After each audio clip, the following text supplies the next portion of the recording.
기도하겠습니다. 하나님 감사합니다. 하나님의 말씀으로 우리를 새롭게 해주시고 성령의 능력을 오늘도 덧입고 이 하루를 살기 원합니다. 믿음에 늘 균형을 갖고 하나님을 의지하며 살게 하시고 자신의 힘으로 능력으로 살지 않도록 도와주옵소서. 예수님 이름으로 기도합니다. 아멘. 우리 찬송가 390장 함께 찬양하겠습니다. 찬송가 390장 함께 찬양합니다.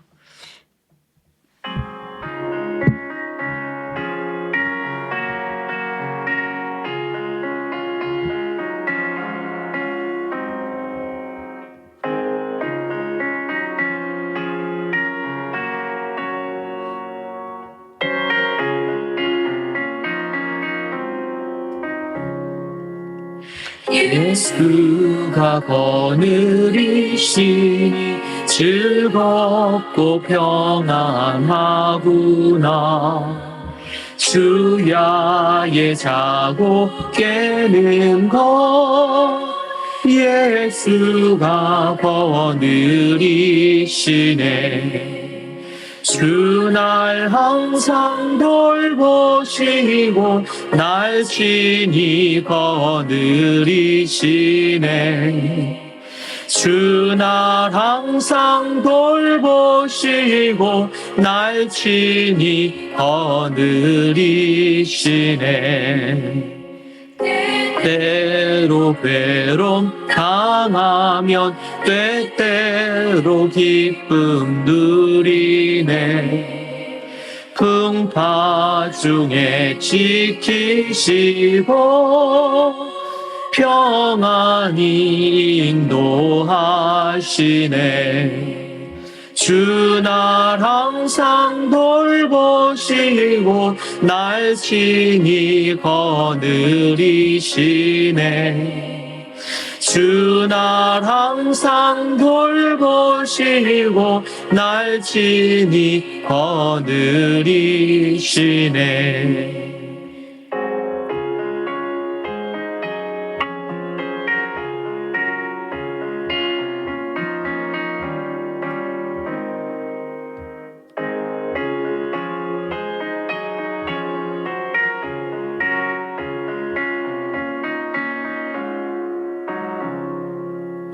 내 주의 손을 붙잡고 천국에 올라가겠네.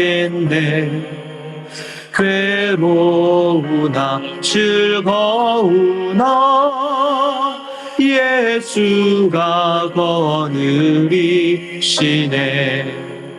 주 날 항상 돌보시고 날 친히 거느리시네.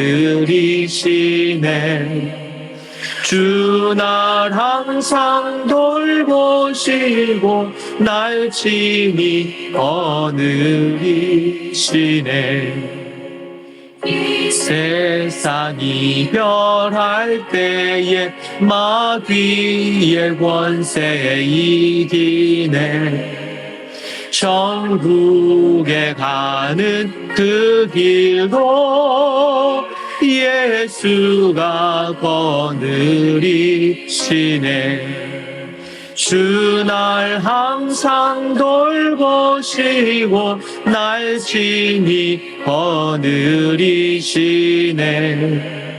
주 날 항상 돌보시고 날 친히 거느리시네. 아멘.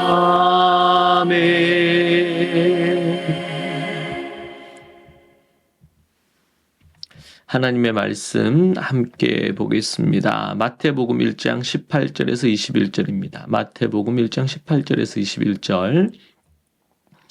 예수 그리스도의 나심은 이러하니라. 그의 어머니 마리아가 요셉과 약혼하고 동거하기 전에 성령으로 잉태된 것이 나타났더니 그의 남편 요셉은 의로운 사람이라 그를 드러내지 아니하고 가만히 끊고자 하여 이 일을 생각할 때에 주의 사자가 현몽하여 이르되 다윗의 자손 요셉아 내 아내 마리아 데려오기를 무서워하지 말라.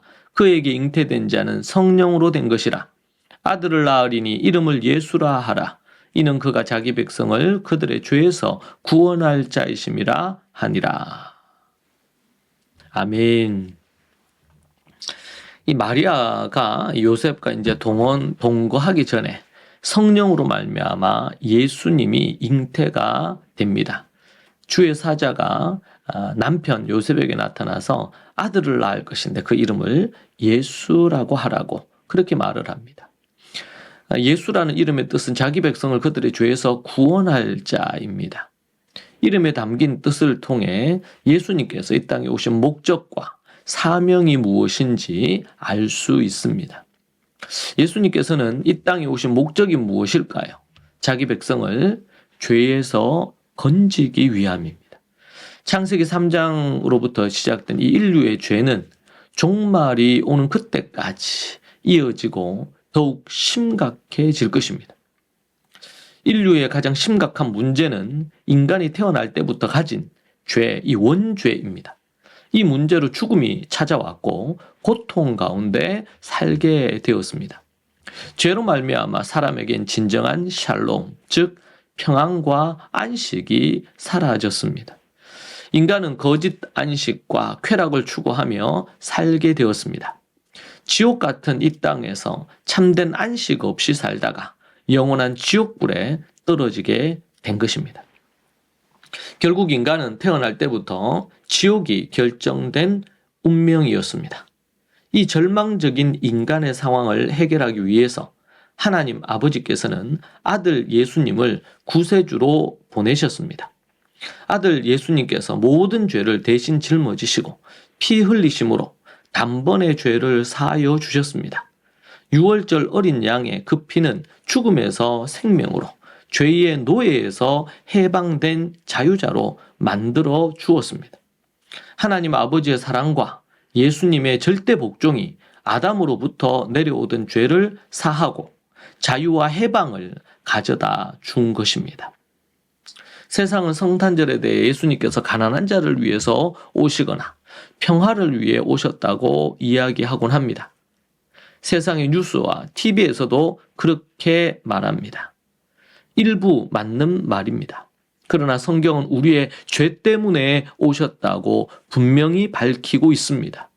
이 시대 일부 교회는 죄에 대해서 선포하고 회개를 촉구하지 않는 모습을 봅니다. 성탄절에 짓는 가장 큰 죄가 바로 이 부분일 겁니다. 죄보다 더 심각한 문제는 이 땅에 없습니다. 죄로부터 모든 문제가 발생을 합니다. 인류의 문제를 해결하러 오신 예수님을 높여 찬양해야겠습니다. 그분의 이름은 가장 아름답고 존귀한 이름입니다.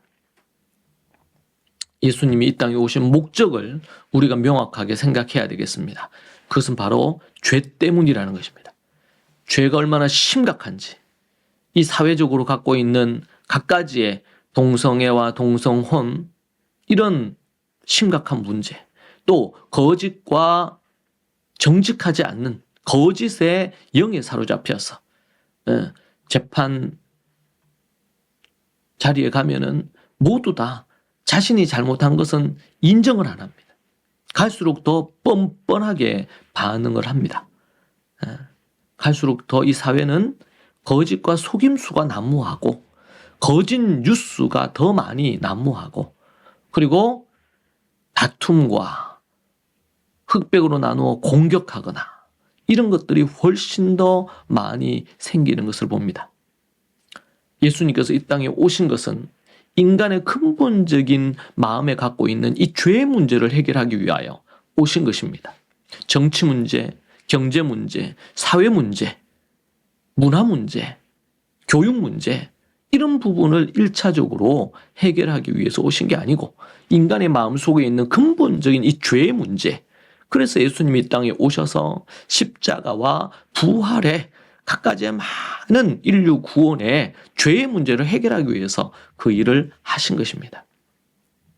하나님 앞에 우리가 깨어 믿음으로 근신하고 나아가야겠습니다.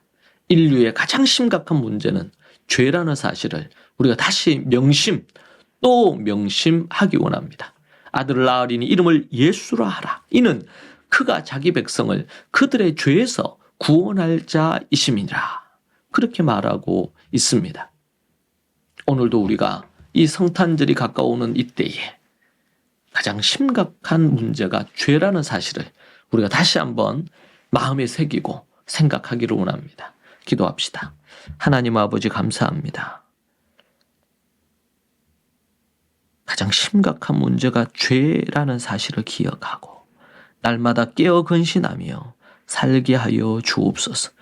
은혜와 능력을 부어주시고 성령을 내려 주시옵소서. 아버지 하나님 도와주옵소서. 예수님 이름으로 기도합니다. 아멘. 이 시간 함께 이 성탄절을 맞아서 교회들마다 또 우리 교회가 죄를 선포하고 회개를 선포하고 그럴 수 있도록 위에 기도하면 좋겠습니다. 오늘도 말씀 붙들고 기도하십시다. 주여 주여 주여. 하나님 아버지 도와주시고 인도하옵소서. 아버지 하나님 죄가